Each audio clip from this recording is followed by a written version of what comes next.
બીજા ઘણા વક્તાઓ છે એ વાત મૂકશે. અહીંયા સરપંચભાઈ ખેડકાવાળા એ ખાસ આ મુખ્ય કાર્યક્રમના આયોજક છે. અમે બધા જ છીએ, પણ એમને સૂચન કરવાનું છે. સરપંચભાઈ, આપણો સમાજને સૂચન કરવાની કોઈ જરૂર નથી, છતાં પણ એક સૂચન કાર્યક્રમના અનુસંધાને મેં કહી દઉં.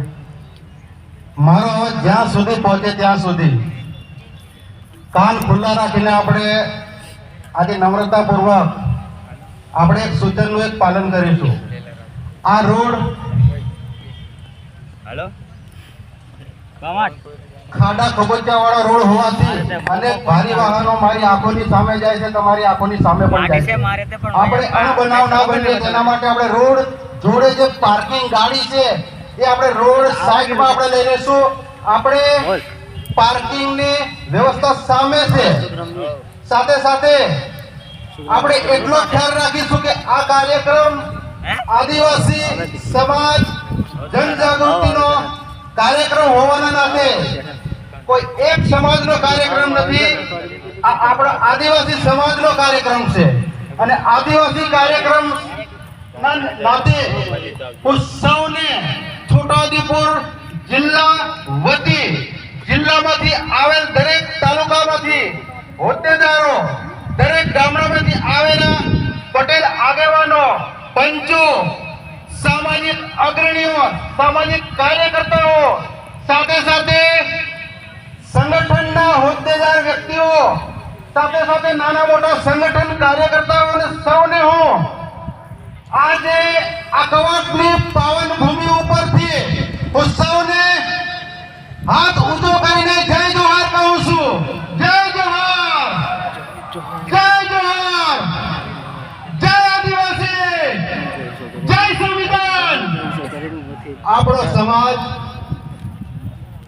રામ રામ બોલવા વાળો સમાજ, જય શ્રી કૃષ્ણ બોલવા વાળો સમાજ, આધ્યાત્મિક ભક્તિને પ્રાધાન્ય આપવા વાળો સમાજ, આપણો આદિવાસી સમાજ એકતાથી અનેકતામાં વસતો અને રહેતો સમાજ આપણો આદિવાસી સમાજ છે. આપણા આદિવાસી સમાજને આજે વિશ્વને નોંધ લેવું પડે છે, અન્ય સમાજને પણ નોંધ લેવું પડે છે. હું એટલા માટે વચ્ચે આવ્યો કારણ કે મારે બીજા કાર્યક્રમ એટલે કહેવાનો અર્થ કે થોડુંક આયોજનમાં જવાનું છે, એટલે તમારી પાસે હું 5-7 મિનિટ લઈશ અને આ મોકો હું જવા નથી દેવાનો.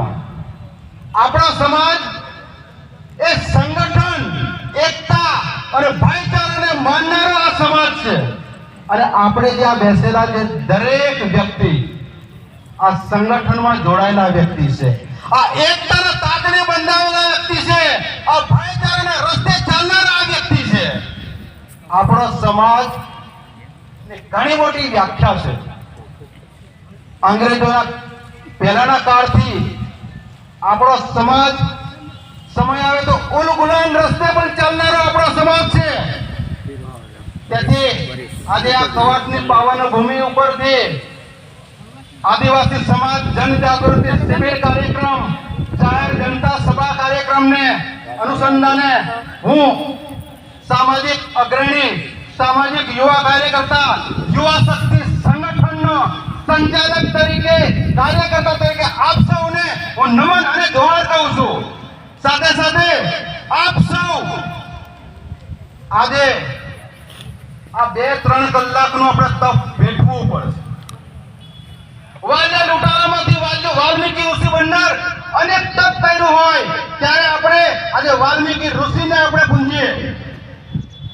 બિરસા મુંડા ભગવાન કે જે 24 વર્ષની અંદર એવી ક્રાંતિકારી કરી બતાવી કે આજે આપણે એને બિરસા મુંડા ભગવાનને આપણે ક્રાંતિકારીના રૂપમાં પણ લઈએ છીએ, ભગવાનના રૂપમાં પણ લઈએ છીએ. એટલે હું ટૂંકમાં જ કહું, ફરી હું કહું છું, આપણે વ્યવસ્થા જાળવી રાખીશું. આપણા સમાજને કોઈ આંચ અડચણ ના આવે. આજે સૌ નામી અનામી નામ નથી લેતો. દરેક હોદ્દેદારોને હું હૃદયપૂર્વક ખેરકા વતી, સતવંતસિંહ રાઠવા વતી હું સૌને હું મારી જન્મભૂમિને પ્રણામ કરું છું. ઘણા બધા વક્તાઓ છે, એ વક્તાઓને સાંભળવાના છે અને હવે ટૂંકમાં જ થોડો સમય આપણે વેટ કરવો પડશે.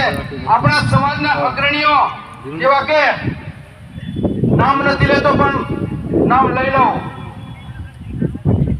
ડુંગરપુરના રાજસ્થાનના રાજકુમાર રોજથી લઈને એની સાથે અનેક ધારાસભ્યના હોદ્દેદારો આદિવાસી સમાજના એ આવી ચૂકવાનો સંકેત આ મોબાઈલમાં આવી ચૂક્યો છે અને આપણે સૌ શાંતિથી સાંભળશો.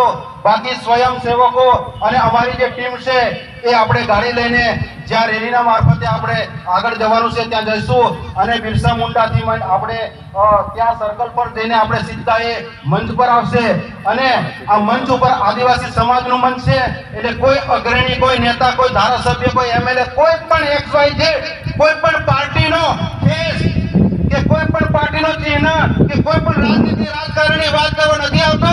આપણા આદિવાસી સમાજને આ કવડના 133 ગામોની જે સમસ્યા છે એ સમસ્યાને ધ્યાનમાં લેવા માટે અને દિલ્હી સુધી અવાજ લઈ જવા માટે આપણા સાંસદ કહે છે અને આદિવાસી સમાજના સાંસદ કહે છે એ રાજકુમાર રોજ આવી રહ્યા છે.